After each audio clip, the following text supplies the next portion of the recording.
Good morning students. एक बार फिर से आप सभी का स्वागत है एसजीबी ग्रुप ऑफ एजुकेशन की ऑनलाइन क्लासेज में। पिछली क्लास में हमारा जो फर्स्ट चैप्टर था द टाइगर किंग, इसके बारे में अध्ययन कर रहे थे। इसकी हमने 3 जो पार्टीशंस थे वो पढ़ चुके हैं। उसके बाद की जो नेक्स्ट पार्टीशन है उसको आज हम पढ़ रहे हैं, पार्टीशन नंबर 4। लेकिन उससे पहले क्या कुछ होता है कि अंत में पार्टीशन नंबर 3 के ये घटित हुआ कि जो टाइगर किंग था उसको 3 लाख रुपए भुगतान करने पड़े एक ब्रिटिश ज्वेलर के यहाँ, क्योंकि उसने उस ब्रिटिश अधिकारी की पत्नी को कुछ गिफ्ट में भेजे थे। उसके बाद बात करते हैं पार्टीशन नंबर 4 की ओर। तो पार्टीशन नंबर 4 की स्टार्टिंग में बताया जा रहा है कि the Maharaja tiger hunts continue to be highly successful. अब यह जो महाराजा का जो शिकार चल रहा था, बाघों का जो शिकार वो कर रहा था, वो बिल्कुल पूर्णतः रूप से कह सकते हैं हाईली सक्सेसफुल रहा, अत्यधिक रूप से सफल रहा वो। Within 10 years he was able to kill 70 tigers, कि 10 दिनों के अंदर ही was able to kill 70 tigers, कि वह 70 जो बाघ थे उनको मारने में सक्षम हो गया। एंड देन, और उसके बाद में एन अनफोर्सीन हर्डल। अनफोर्सीन इसका मतलब अदृश्य, जो देखा नहीं जा सकता, अनसीन कह सकते हैं इसको। अदृश्य जो बाधा थी, हर्डल का मतलब हो गया बाधा। तो इसके बाद क्या हुआ कि एक अदृश्य जो बाधा थी brought his mission to a standstill. Standstill का मतलब होता है रुकावट। उसमें क्या हो गई, एक रुकावट डाल दी गई, यानी कि एक अदृश्य बाधा के द्वारा उसके अभियान में, मिशन का मतलब अभियान में रुकावट आ गई। The tiger population become extinct, की जो पॉपुलेशन थी, बाघों की जो जनसंख्या थी उसमें विलुप्त हो गए वो। एक्सटिंक्ट का मतलब क्या होता है, विलुप्त आना। उसमें कमी आ गई in the forest of Pratibandapuram, उस प्रतिबंधपुरम के जंगलों में। हु नोज, कौन जानता है, whether the tigers practised birth control और कमिटेड हेराक्री। किसे पता इस बात का, कि कौन जानता है कि जो बाघ थे उन्होंने कहीं बर्थ कंट्रोल यानी कि जन्म दर को तो कहीं कंट्रोल में नहीं कर लिया, या कह सकते हैं परिवार नियोजन को तो काम में नहीं ले लिया, उसको अपने व्यवहार में तो नहीं उतार लिया कि वो कहीं परिवार नियोजन करने लग गए हो, या फिर कमिटेड हेराक्री। कमिटेड हेराक्री मतलब सुसाइड करना, कहीं उन्होंने सुसाइड तो नहीं कर लिया सभी बाघों ने। इसके अलावा और simply ran away from the state, या फिर हो सकता है कि कहीं वो इस स्टेट से, इस राज्य से ही बाहर चले गए हों। बिकॉज, क्योंकि दे डिजायर टू बी शॉट, कहीं वो इच्छा रखते हो टू बी शॉट, मारे जाने की, बाई ब्रिटिश हैंड्स अलोन, केवल ब्रिटिश हाथों से। हो सकता है कि वो जो बाघ थे केवल ब्रिटिश हाथों से ही मारे जाने की इच्छा रखते। तो इस प्रकार के ख्याल जो थे वहाँ पर चल रहे थे। आगे क्या होता है, one day the maharaja sent for the dewan. एक दिन क्या हुआ, महाराजा ने दीवान को बुलाया, सेंट फॉर द दीवान, दीवान को बुलाया। दीवान साहब, aren't you aware of the fact, कि दीवान साहब आरंट यू अवेयर, क्या आप इस बात से जानकार हो, क्या आप इस बात को जानते हो, आरंट यू अवेयर, क्या आप इस बात को नहीं जानते हो, ऑफ द फैक्ट, कि इस तथ्य को, that the 30 tigers still remain to be shot down by this gun of mine, कि अभी भी मेरी इस बंदूक से 30 जो बाघ है वो मारे जाने बाकी है। स्टिल का मतलब अभी तक, रिमेन बाकी है, to be shot down by this gun of mine, मेरी से बंदूक से 30 जो बाघ है वो मारे जाने बाकी है। ये आस्कर, उसने कहा, इसने ब्रेंड शाइंग हिज गन, उसकी बंदूक को गुस्से से घुमाते, ब्रेंड शाइंग का मतलब गुस्से से घुमाते हुए, तो गुस्से से अपनी बंदूक को घुमाते हुए उसने ये बात कही कि अभी भी इस मेरी बंदूक से 30 जो बाघ है वो मारे जाने बाकी है। Shuddering at the site of the gun, अब जैसे ही उस दीवान ने उस गन को देखा और उसकी गन को देखते ही शडरिंग करते हुए, शडरिंग का मतलब थरथराते हुए या फिर कह सकते हैं कांपते से हुए, द दीवान क्राइड आउट, और दीवान जो था वो चिल्लाने लगा कि your majesty, Maharaj, I am not a tiger, कि मैं टाइगर नहीं हूँ, कि महाराज मैं टाइगर नहीं हूँ। अब देखो यहाँ पर फिर वापस से इन्वर्टेड कोमा आते हैं, तो जहाँ जहाँ भी इन्वर्टेड कोमा क्लोज होते हैं उसका मतलब वो स्टेटमेंट खत्म हुआ। उसके बाद नेक्स्ट स्टेटमेंट दूसरे व्यक्ति का है, तो यहाँ पर स्टेटमेंट खत्म हो गया, your majesty I am not a tiger, कि महाराज मैं बाघ नहीं हूँ, दीवान ने ऐसा कहा। तो फिर यहाँ पर इन्वर्टेड कोमा दोबारा स्टार्ट होता है, तो which idiot would call you a tiger, कौन इडियट है, यानी कौन ऐसा मूर्ख है जो तुम्हें बाघ कहेगा। इतने में दीवान फिर बोलता है, नो नो नहीं, I am not a gun, तो मैं एक बंदूक भी नहीं हूँ। तो फिर वापस टाइगर किंग कहता है, यू आर नाइदर टाइगर और नॉर गन, कि ना तो तुम बाघ हो और ना ही तुम्हें बंदूक हो। दीवान साहब, आई समन्ड यू, आई समन मैंने बुलाया है, मैंने बुलावा भेजा है हेयर यहाँ फॉर ए डिफरेंस पर्पज, किसी अलग उद्देश्य के लिए, कि मैंने आपको यहाँ किसी अन्य उद्देश्य के लिए ही बुलाया है। पर्पज का मतलब क्या होता है? उद्देश्य। I have decided to get married, कि मैंने ये निश्चय कर लिया कि मैं शादी करूँगा। आई हैव डिसाइडेड, मैंने निश्चय किया टू गेट मैरिड, शादी करने का। तो दीवान साहब बोलते हैं यहाँ पर the Dewan began to babble even more. अब जो दीवान होता है बिगेन टू बैबल, वो बड़बड़ाने लग जाता है, उसने बड़बड़ाना शुरू कर दिया। इवन मोर का मतलब और भी ज़्यादा। जो दीवान जो था उसने और भी ज़्यादा बड़बड़ाना शुरू कर दिया। बैबल का मतलब क्या होता है? बड़बड़ाना। Your majesty I have two wives already, कि महाराज मेरे तो पहले से ही 2 पत्नी हैं, अब मैं तीसरी पत्नी नहीं लाना चाहता। तो इस प्रकार से बड़बड़ाने लग गया। इफ़ आई मैरी यू, अगर मैं आपसे शादी करता हूँ, अगर मैं आपसे शादी करता हूँ डॉट डॉट डॉट, इसका मतलब ये हुआ कि इसका स्टेटमेंट पूरा हुआ नहीं, उससे पहले ही महाराज जो थे उन्होंने इसको रोक दिया। और महाराज ने स्टार्ट किया है फिर डोंट टॉक नॉनसेंस, कि बकवास मत करो। Why should I marry you, मैं तुमसे विवाह क्यों करूँगा, मैं तुमसे शादी क्यों करूँगा। What I want is a tiger, जो मैं चाहता हूँ वो तो क्या है? बाघ है। जिसे मैं चाहता हूँ वो तो बाघ है, मैं तुमसे शादी क्यों करूँगा। फिर उसके बाद उसकी बात पूरी भी नहीं हुई, फिर से लग गया डॉट डॉट डॉट। और फिर दोबारा दीवान बोलता है कि योर मैजेस्टी, महाराज प्लीज़ थिंक इट ओवर, कृपया इसके बारे में सोचो। Your ancestors were married to the sword, कि तुम्हारे जो पूर्वज हैं, आपके जो पूर्वज हैं, एंसेस्टर का मतलब क्या होता है? पूर्वज, कि आपके जो पूर्वज है उन्होंने स्वॉर्ड्स के साथ, स्वॉर्ड का मतलब क्या होता है? तलवार, तलवार के साथ शादी की है, तलवार के साथ विवाह किया है। इफ़ यू लाइक, अगर आप चाहो तो मैरी द गन, की आप अगर आप चाहो तो जो बंदूक है उसके साथ शादी कर सकते हो। A tiger king is more than enough for this state, कि एक बाघ राजा जो है वो इस राज्य के लिए काफ़ी है। दीवान साहब ने कहा कि एक जो राजा है, एक जो बाघ किंग है वो इस राज्य के लिए काफ़ी है।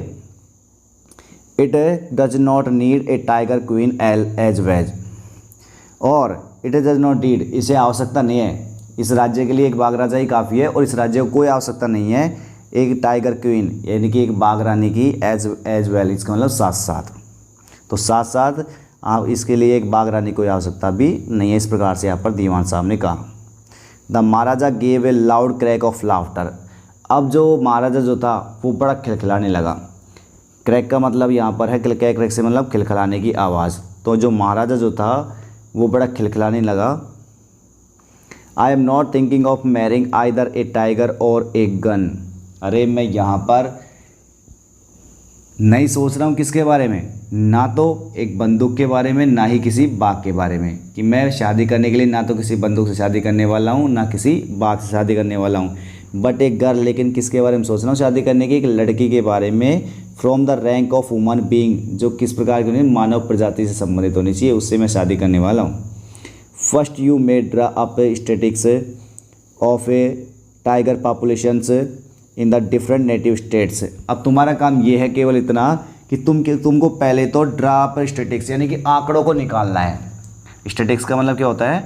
आंकड़े के। आपको तो आंकड़े इकट्ठा करना है, किस बात के?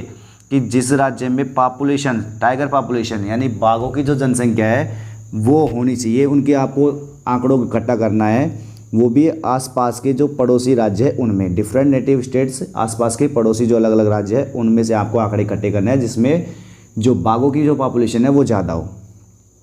Next you may investigate if there is a girl I can marry in the royal family of a state with a large tiger population. आगे कहता है यहाँ पर जो बाघ राजा जो था वो कहता है कि नेक्स्ट यू में इन्वेस्टिगेट, आगे तुम्हें जो करना है वो इन्वेस्टिगेट करना है। इन्वेस्टिगेट मतलब क्या होता है? जांच पड़ताल। क्या आपको ये भी पड़ताल करनी है, ये भी छानबीन करनी है कि if there is a girl, की कोई लड़की हो, आई कैन मैरी, जिससे मैं विवाह कर सकता हूँ, इन द रॉयल फैमिली, वो भी शाही परिवार में। साथ ही साथ आपको ये भी देखना है कि शाही परिवार में कोई लड़की होनी चाहिए ऑफ स्टेट, एक राज्य की जिसमें बहुत ही ज़्यादा क्या हो? लार्ज पॉपुलेशन ऑफ टाइगर, यानी कि बाघों की बहुत ज़्यादा संख्या हो, उसमें मैं शादी कर सकता हूँ। तो ये भी आपको वहाँ पर देखना है। The dewan followed his orders, दीवान ने उसके आदेशों का पालन किया। He found the right girl from a state which possessed a large number of tigers. अब उसे वो सही लड़की मिल गई। He found the right girl, उसको वो बिल्कुल सही लड़की मिल गई। फ्रॉम ए स्टेट, एक राज्य से, which possessed a large number of tigers, जिस राज्य में बहुत सारे टाइगर्स थे, बहुत सारे बाघ थे। Maharaja Jung Bahadur killed 5 or 6 tigers each time he visited his father in law. अब क्या होता है कि जो महाराजा जंग बहादुर जो था, जब कभी अपने ससुराल जाता तो 5 या 6 जो बाघ थे उनको टपका देता वहाँ पर। Maharaja Jung Bahadur killed 5 or 6 tigers each time he visited his father in law. Father in law मतलब ससुर, तो ससुर के जब यहाँ जाता वो प्रत्येक बार तो 5-6 बाघों को वहाँ पर वो मार देता। इन दिस मैनर, इस तरीके से 99 tiger skins adorn the walls of the reception hall in the Pratibandhapuram palace. अब इस प्रकार से क्या हुआ, 99 टाइगर्स यानी कि 99 बाघों की जो खालें थी, स्किन का मतलब खाल, तो 99 जो बाघों की जो खाल थी, एडोर्न वो सुशोभित करने लगी। एडोर्न का मतलब क्या होता है, सुशोभित करना। वो सुशोभित कर रही थी किसको, the walls of the reception hall. Reception hall का मतलब जो स्वागत कक्ष होता है, स्वागत कक्ष की जो दीवारें थी उसको सुशोभित कर रही थी इन द प्रतिबंधपुरम पैलेस, प्रतिबंधपुरम के इस महल में। Partition number 5, the maharaja's anxiety reached a fever pitch when there were remained just 1 tiger to achieve his tally of 100। अब क्या होता है कि महाराजा की जो चिंता थी, एनेक्सिटी मतलब क्या होता है, चिंता। महाराजा की जो चिंता थी, रीच्ड ए फीवर पिच, वो चरम सीमा पर पहुंच गई। फीवर पिच का मतलब क्या होता है, चरम सीमा। तो उसकी जो चिंता थी वो चरम सीमा पर पहुंच गई। When there were remained just 1 tiger to achieve his tally of 100। जब उसे उसकी 100 की उस गणना से पहुंचने के लिए उसे केवल 1 बाघ पहुंचा था, तब उसकी जो चिंता थी वो चरम सीमा पर पहुंच गई। He had this one thought during the day and the same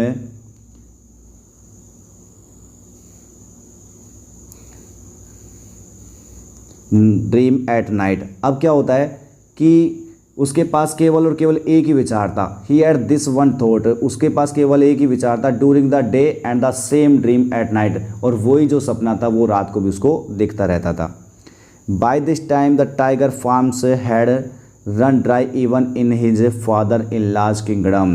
अब क्या होता है, इस समय तक जब उसके पास में केवल एक काउंटिंग में उसके केवल एक ही जो बाघ था वो बचा हुआ था, उस समय पर क्या होता है कि इस समय तक जो बाघों की जो क्षेत्र थे, यहाँ पर फार्म्स का मतलब क्या है, क्षेत्र, तो बाघों के जो क्षेत्र जहाँ पर बाघ बहुत ज़्यादा पाए जाए थे, हैड रन ड्राई, अब वो भी बिल्कुल ड्राई हो गए। ड्राई का मतलब यहाँ पर सुनसान वीरान हो चुके थे, वहाँ पर भी कोई बाघ नहीं था। Even in his father in law's kingdom, यहाँ तक कि उसके जो ससुर जो था उसके साम्राज्य में भी बाघ जो थे वो बिल्कुल समाप्त हो गए थे। It become impossible to locate tigers anywhere, और कहीं पर भी, एनीवेयर कहीं पर भी टाइगरों को लोकेट करना, लोकेट का मतलब पता लगाना, कि टाइगरों को पता लगाना जो था वो बिल्कुल असंभव हो गया था। Yet only 1 more was needed, जबकि अभी भी एक और की आवश्यकता थी।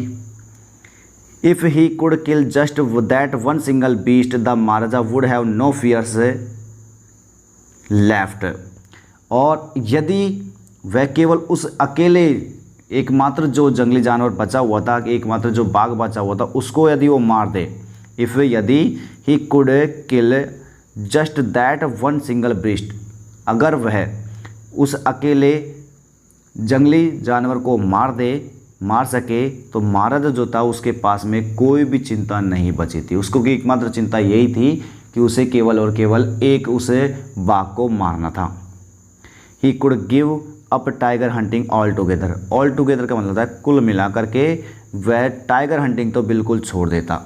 अगर उसे केवल एक बाघ की हत्या करने का मौका मिल जाता तो उसे जो जीव हत्या थी यानी बाघ हत्या जो थी उसको वो बिल्कुल छोड़ देता। But he had to become extremely careful with that last tiger, लेकिन he had to be extremely careful, उसे बहुत ही ज़्यादा सावधान होना था विद दैट लास्ट टाइगर, उस अंतिम बाघ से। What had the late chief astrologer said, उसे दिवंगत, लेट का मतलब क्या हो गया, दिवंगत यानी कि जो स्वर्गवास में पहुंच गया था, जो दिवंगत जो मुख्य एस्ट्रोलॉजर था, मुख्य जो ज्योतिष था, उसने क्या कहा था, उसको वे बातें याद आने लगी कि even after killing 99 tigers the Maharaja should be beware of the 100th। ये कहा था किसने, उसे एस्ट्रोलॉजर ने, उस ज्योतिषी ने, कि इवन आफ्टर किलिंग 99 टाइगर्स, यहाँ तक कि जो 99 जो बाघ है उनको मारने के बाद भी जो महाराजा जो था उसे should be aware of the 100th, कि उसे 100वें बाघ से सावधान होना होगा। ये भविष्यवाणी थी किसकी, उसे दिवंगत यानी कि मर चुके एस्ट्रोलॉजर की, उसे ज्योतिषी की। ट्रू इनफ, काफ़ी सत्य थी ये बात भी।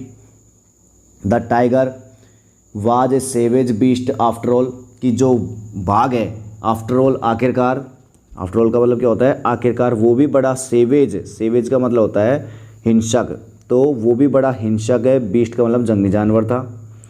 One had to be wary of it, एक व्यक्ति को इसे सावधान होना चाहिए था, इसे ध्यान में रखना चाहिए था। वेरी का मतलब होता है चौकन्ना होना या सावधान होना, कि एक व्यक्ति को इससे बड़ा चौकन्ना भी होना था।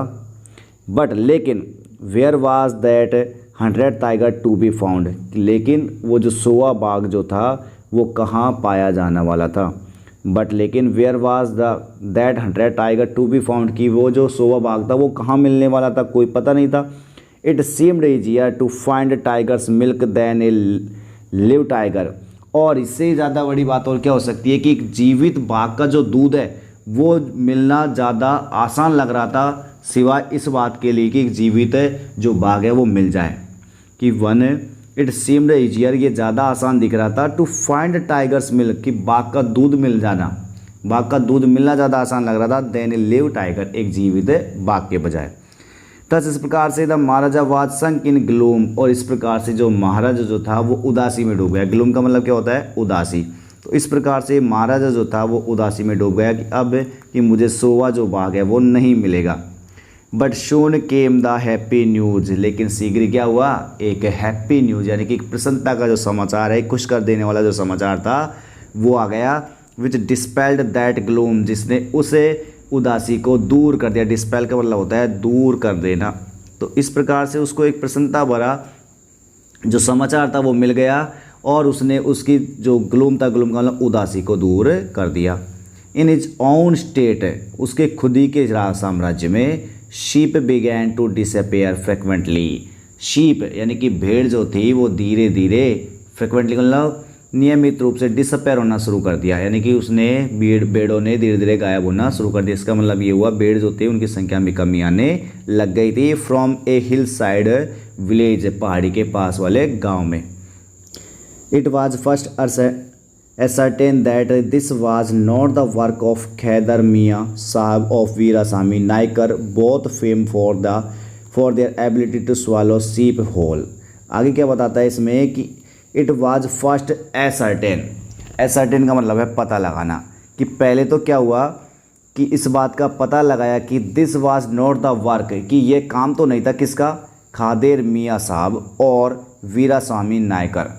यहाँ पर दो व्यक्तियों के नाम दिए जा रहे, खादेर मियाँ साहब या उसके अलावा एक और था वीरास्वामी नायकर। कहीं इन दोनों का काम तो नहीं था उन भेड़ों को गायब कर देने का, इस बात का भी पता लगाया था। और ये तो जो दोनों जो लोग थे बहुत फेमड, ये बड़े प्रसिद्ध थे फॉर देयर एबिलिटी, अपनी से कार्यकुशलता से। कौन सी कार्यकुशलता थी, टू स्वालो शीप होल, की पूरी भेड़ को निगलने की। ये दोनों इतने कह सकते हैं ऐसे व्यक्ति थे कि वो पूरी भेड़ को ही खुद ही निकल जाते थे। तो उनकी इस कार्य क्षमता से बड़े वो प्रसिद्ध भी थे। तो इस वजह से ये भी पता लगाया गया कि कहीं इन दोनों ने तो भेड़ों को गायब करना शुरू नहीं कर दिया हो। श्योरली, निश्चित तौर पर, a tiger was at work, surely निश्चित रूप से कह सकते हैं कि जो बाघ जो था वो उस समय पर काम कर रहा था। The villagers ran to inform the maharaja, अब जो गाँव वाले जो थे वो बड़े इस बात के लिए ठीक लगी रहे थे, महाराजा को एक बाघ की तलाश थी, तो वो बड़े चाव के साथ में महाराजा से इन्फॉर्म करने के लिए पहुँचे। The Maharaja announced A 3 years exemptions from all taxes for that village. अब महाराजा भी बड़ा प्रसन्न हुआ, तो उसने क्या किया कि तुरंत घोषणा कर दी, अनाउंस घोषणा कर दी 3 ईयर एग्जाम्पशन, यानी कि 3 साल मुक्ति की घोषणा कर दी फ्रॉम ऑल टैक्सेज, सभी करों से, फॉर दैट विलेज, उस गांव के लिए, उस गांव के लिए सभी जो करते उनको 3 साल के लिए बिल्कुल मुक्त कर दिया। एग्जाम्पशन का मतलब क्या हो गया, मुक्त कर दिया। And set out on the hunt at once, at once का मतलब हो गया तुरंत, और तुरंत ही वो set out of the on the hunt, शिकार पर बाहर वो निकल पड़ा। The tiger was not easily found, आसानी से जो बाघ था वो भी मिलने वाला नहीं था।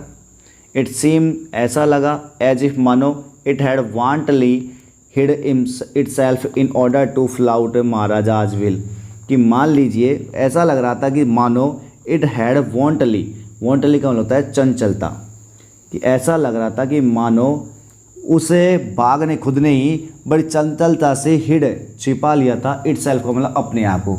ऐसा लग रहा था कि जैसे कि वो जो बाघ था उसने खुद ही अपने आप को चंचलता से छिपा लिया था, इन ऑर्डर टू फ्लोट, विरोध करने के लिए। फ्लोट का मतलब क्या हो गया, विरोध करना या इनकार करना, द महाराजाज विल, महाराजा की इच्छा का, विल का मतलब क्या हो गया, इच्छा, कि महाराजा की जो इच्छा थी उसका विरोध करने के लिए हो सकता है ऐसा लग रहा था जैसे कि उसे बाघ ने अपने आप को छिपा लिया था। The Maharaja was equally determiner, अब महाराजा जो था वो भी उसी प्रकार से बिल्कुल कह सकते हैं बिल्कुल डिटरमाइन था, दृढ़ संकल्प था। He refuse to leave the forest, उसने भी क्या किया, उस जंगल को छोड़ने से मना कर दिया। अनटिल, जब तक कि द टाइगर वाज फाउंड, जब तक कि जो बाघ था वो मिल नहीं जाए। एज द डेज फास्ट, जैसे ही दिन गुजरते गए, the maharaja's fury and obstinacy mounted alarmingly, अब जो महाराजा की जो फ्यूरी, फ्यूरी का मतलब क्रोध, महाराजा का जो क्रोध था, और ऑब्स्टिनेसी का मतलब जिद, तो क्रोध और उसकी जो जिद थी, क्रोध और ऑब्स्टिनेसी का मतलब जिद, और महाराजा की जो क्रोध और जिद होती, माउंटेड वो चढ़ गए, यानी कि और बढ़ती चली गई। अलार्मिंग का मतलब बहुत ही ज़्यादा कह सकते हैं कि बहुत ही ज़्यादा उसका जिद और जो क्रोध थे वो बढ़ते चले गए। Many officers lost their job, बहुत सारे ऑफिसर्स तो ऐसे थे जिन्होंने अपनी जॉब को खो दिया। One day when his rage was at its height, the Maharaja called the Dewan and ordered him to double the land tax forthwith. इसके बाद देखते हैं आगे क्या हुआ कि वन डे, एक दिन, when his rage was at its height, कि जब एक दिन क्या होता है कि उसका जो गुस्सा था, वाज वो था एट इट्स हाइट, उसकी चरम सीमा पर, उसकी ऊंचाइयों पर था। The Maharaja called the Dewan, महाराजा ने क्या किया, दीवान को बुलाया, एंड और order him to double the tax, double the land tax forthwith, और इसके तत्काल ही, फोर्थविथ का मतलब क्या हो गया, तत्काल, यानी कि तुरंत कह सकते हैं कि तत्काल ही, तुरंत ही उस टैक्स को, जो भूमि पर जो टैक्स लगाया होता उस टैक्स को डबल करने का आदेश दे दिया। द पीपल विल बिकम डिस्कंटेड, अब दीवान जो था उसने कहा राजा से कि द पीपल विल बिकम डिस्कंटेड, कि जो लोग हैं वो डिस्कंटेटेड हो जाएंगे, असंतुष्ट हो जाएंगे। देन तब over stayed to fill fall a prey to the Indian National Congress, और फिर इससे बाद क्या होगा कि हमारा जो राज्य है वो भी, हमारा जो राज्य है वो भी फॉल ए प्रे, वो भी शिकार हो जाएगा, किसका शिकार हो जाएगा, to the Indian National Congress, भारतीय राष्ट्रीय कांग्रेस का। यानी कि जब उसने बोला कि जो भूमि का जो कर है उसको डबल कर दो, तो उसके बाद में दीवान ने बोला कि जो लोग हैं वो इस बात से बिल्कुल असंतुष्ट हो जाएंगे, और असंतुष्ट होने के बाद में हमारा जो राज्य है वो भी भारतीय राष्ट्रीय कांग्रेस के अधीन हो जाएगा, उसका शिकार हो जाएगा। तो फिर इतने में ही जो टाइगर किंग है वो बोलता है, in that case you may resign from your post, ऐसे मामले में, अगर ऐसी बात है तो ऐसे मामले में यू मे रिजाइन, तुम त्याग पत्र दे सकते हो, फ्रॉम योर पोस्ट, तुम्हारी पोस्ट से, तुम्हारे पद से, तुम अपने पद से इस्तीफा दे सकते हो। सैड द किंग, राजा ने कहा। द दीवान वेंट होम, अब दीवान जो था वो घर गया। कन्विंस्ड दैट, ये सोचता हुआ कि if the maharaja did not find the tiger soon, कि अगर महाराजा को शीघ्र ही जो बाघ है वो नहीं मिला, the result could be catastrophic, तो जो रिजल्ट है, परिणाम है, जो कैटास्ट्रोफिक भी हो सकता है। कैटास्ट्रोफिक का मतलब होता है मुसीबत वाले, कि जो परिणाम है वो बड़े मुसीबत वाले भी हो सकते हैं। अगर महाराजा को जो बाघ है वो नहीं मिला तो परिणाम जो है वो मुसीबत वाले हो सकते हैं। ही फेल्ट, उसने महसूस की, लाइफ, जीवन को, रिटर्निंग टू हिम, अपने आप में लौटते हुए, ओनली व्हेन, केवल तब, ही सा द टाइगर, उसने बाघ को देखा, which had been brought from the People's Park. जब उसने बाघ को देखा कहाँ पर, ब्रॉड, उस बाघ को देखा वे जिसे हैड बिन ब्रॉड, जिसे लाया गया था from the People's Park in Madras. Madras में जो पीपल पार्क था वहाँ से उस एक बाघ को लाया गया था। उस बाघ को जब उसने देखा तब जाके उसके अपने जीवन में जीवन आया, यानी कह सकते हैं अपनी लाइफ में अपना जो जीवन है वो जब जाके उसको मिला। And kept hidden in his house, और उस बाघ को उसी के घर में छिपाया हुआ भी था। यानी कि जो बाघ जो था वो मद्रास के किसी पीपल पार्क में से लेके आए थे और उसको उसके घर में छिपाया हुआ था। एट मिडनाइट, और रात को क्या होता है, when the town slept in peace, जब पूरा का पूरा जो गांव है, पूरा का पूरा टाउन कस्बा जो कह रहा था, स्लेप्ट इन पीस, वो बिल्कुल शांति से सो रहा था। The Dewan and his aged wife, तो क्या होता है कि दीवान और उसकी जो एज्ड वाइफ थी, एज्ड वाइफ का मतलब उसकी अधेड़ जो पत्नी थी, यानी कि उम्रदराज जो उसकी पत्नी थी, ड्रैग्ड द टाइगर, उसने उस बाघ को घसीटा, टू द कार, किसकी ओर घसीटा, उसने कार में घसीटा, कार के ओर घसीटा, एंड और showed it into the seat, और फिर इसे धकेल दिया कहाँ पर, इनटू द सीट, यानी सीट पर इसको धकेले, शो का मतलब धकेलना, और उसे बाघ को सीट पर धकेल दिया। The Dewan himself drove the car, अब दीवान ने खुद ने ड्रोव द कार को चलाया, स्ट्रेट सीधा, टू द फॉरेस्ट का ले गया, उसको सीधा जंगल में ले गया, where the Maharaja was hunting, जहाँ पर वो महाराजा जो था हंटिंग कर रहा था, शिकार कर रहा था। When they reach the forest, और जब वो जंगल में पहुँचे, when they reach the forest, जब वो जंगल में पहुँचे, द टाइगर लॉन्च्ड इट्स सत्याग्रह, तो टाइगर ने भी क्या कर दिया, अपना सत्याग्रह लॉन्च कर दिया, यानी कि अपने ठस से मच नहीं हो रहा, वो भी उसने भी अपना सत्याग्रह लॉन्च कर दिया। एंड रिफ्यूज्ड, और मना कर दिया, to get out of the car से बाहर आने के लिए। तो जैसे ही वो वहाँ पर जंगल में पहुँचे तो जो बाघ जो था उसने भी अपना सत्याग्रह आयोजन कर दिया। सत्याग्रह का मतलब है वो अपनी मर्जी से बाहर ही नहीं निकल रहा था और उसने मना कर दिया उस कार से बाहर निकलने के लिए। Dewan was thoroughly exhausted in his efforts to haul the beast out of the car and push it down to the ground। अब जो दीवान जो था उसने पूर्णतः अपने पूरा भरसक प्रयास किया। The Dewan was thoroughly exhausted, उसने उसका भरसक जो प्रयास था वो पूरा किया, एक्सॉस्टेड, उसको बाहर निकालने में।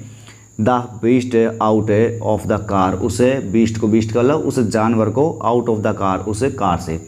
तो जो दीवान जो था उसने उस कार से उस जानवर को बाहर निकालने के लिए अपना पूरा जो प्रयास कर रहा था उसको बाहर निकालने के लिए उसने किया। And push it down to the ground, और इसे ज़मीन पर उसने धकेल भी दिया। ऑन द फॉलोइंग डे, अगले ही दिन क्या होता है, the same old tiger wandered into the maharaja's presence, कि वही जो बूढ़ा बाघ जो था वंडर्ड, वो इधर उधर घूम रहा था, इनटू द महाराजाज प्रेजेंस, महाराजा की उपस्थिति में। एंड स्टूड, और खड़ा हो गया था, एज इफ, मानो, इन हम्बल सप्लिकेशन, मानो कि उसने कोई सविनय निवेदन किया हो। हम्बल का मतलब तो विनम्र हो गया, यानी कि सविनय, और सप्लिकेशन का मतलब हो गया निवेदन, तो मानो कि उसने कोई विनम्र निवेदन किया हो। इस प्रकार से वो महाराजा के सामने सीधा करके खड़ा हो गया वो बाघ।